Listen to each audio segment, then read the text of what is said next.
You know, we have a new sign out there on Kennedy, and I'm very, very pleased with that because I love being able to message the community there with some of the good news that we have and we hold. And I especially like it when the Montessori school parking backs right up and the traffic comes to a dead standstill. And they just have to watch our sign roll over. God works in mysterious ways. But while I was thinking about that and our sign and what we have out there from Palm Sunday, blessed is he who comes in the name of the Lord, Hosanna in the highest. Well, for me, for Christians, that is very good news because we're grateful for Jesus and the triumphant entry into Jerusalem, grateful for his ministry, his death and resurrection. There's a bit of bittersweetness in our hearts, though, as we look at that Hosanna in the highest. Because we know that the crowd is going to turn upon him. The crowd will turn upon him and will bring him to a very painful death, as Mary mentioned. So I wonder, how does the greater community look at that sign? How do they listen to and perceive our message?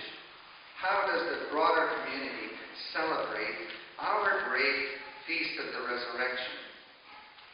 Well, as I say, I've been considering this, and to help myself in my meditation, I wanted a symbol that represented Easter to our larger North American culture. So, of course, I picked up this. Right? I bought it, and I had to shove it into my backpack very quickly because I was in my riding leathers, and I didn't want anybody seeing motorcycle.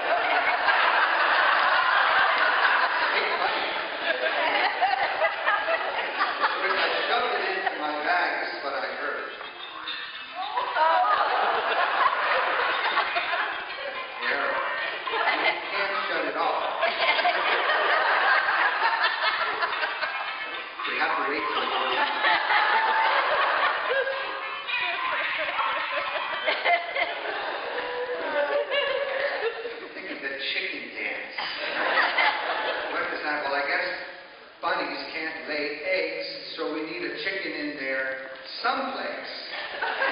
That must have been the rationale, I was thinking. So I put that in my bag, listened to the music, kind of embarrassed there, and the woman who cashed me out was clearly a new Canadian. For her name tag revealed she was probably from the East, perhaps a Muslim, I'm not sure.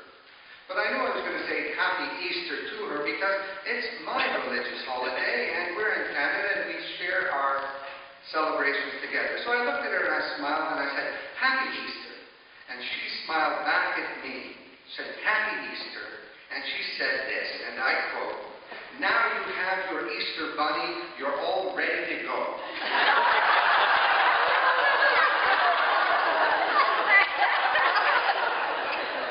Okay, that's it, Easter. I got my bunny, my little song, I'm all ready to go. So I'm thinking to myself, what does a good-hearted Muslim think about our greater culture? What do Canadians think about this day, Easter, that we celebrate? Is it only about children and chocolates and Easter egg hunts, or is there more? Is there more? Now, I am poking a bit of fun at contemporary culture, and be sure of this, though, I am no culture basher by any stretch of the imagination. For culture is the human milieu in which we live and interact and create. With some discernment, I love culture. And I think God loves culture too, because God made us as creating beings. And culture is a human creation. Sometimes God has to go under culture, or over culture, or around culture in order to be heard. But be assured, God will be heard. Sometimes God uses change in culture to address and correct the church. In an age when more and more people consider themselves spiritual, but not religious, the culture can speak to the church. The institutional church is, in many areas, in decline. I believe God is speaking to the church through culture, calling us to change. certainly the church needs to listen to culture and the zeitgeist, the spirit of the times. Now, back to the Easter Bunny. Social historians tell us that the bunny refers back to pre-Christian fertility rites and times. Certainly, bunnies are good symbols of life and productivity, because bunnies can have multiple litters in a year. So they are good symbols of new and abundant life in springtime. It seems that over the years, the Germans developed a myth of the Easter Bunny, much like the story of Santa Claus. For the Easter Bunny comes and brings baskets of colored eggs to well-behaved children on Easter Eve. And why eggs?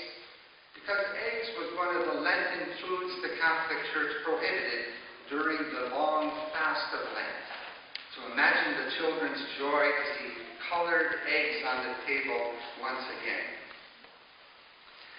Our Easter egg hunt, which directly follows the service, kind of harks back to this tradition, which was brought to North America in the 18th century by immigrant Germans.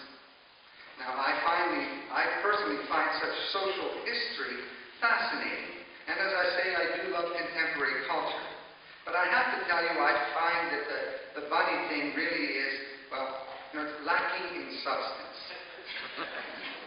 So I opened up the bunny.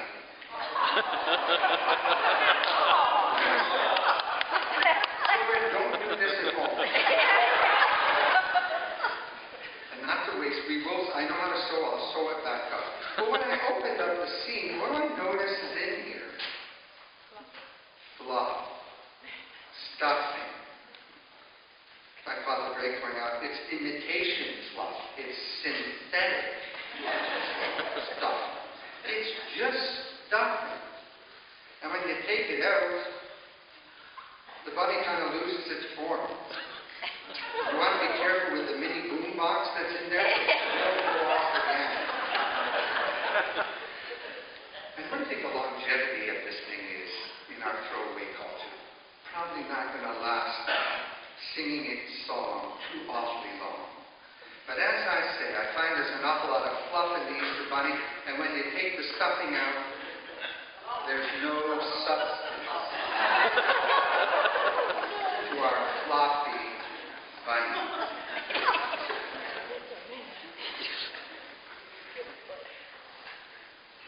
Like I say, children, don't do that at home unless you've got your parents' permission. The bunny is strangely lacking in substance. Is this all that Easter is for us?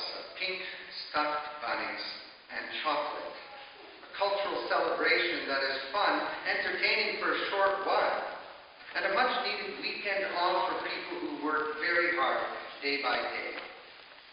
I can imagine others in the broader community can't really figure out what our faith tradition is about when these are the icons for contemporary culture.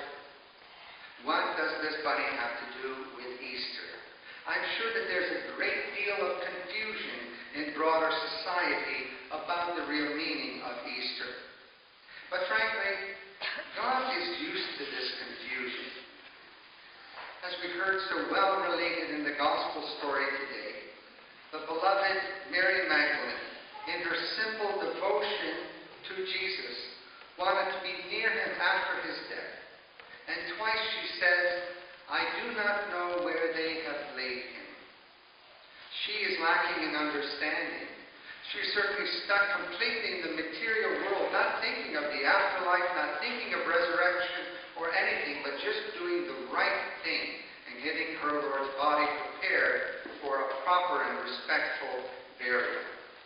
When she went and got the disciples, they ran, they looked in. Peter looked around, left without saying a word. No triumphant proclamation of faith, for he did not understand the Scriptures. The disciple that Jesus loved saw and believed, but yet himself did not understand the implications of the resurrection and the empty tomb. When Mary meets angels, she does not understand. When she meets the risen Lord, she confuses him for a gardener.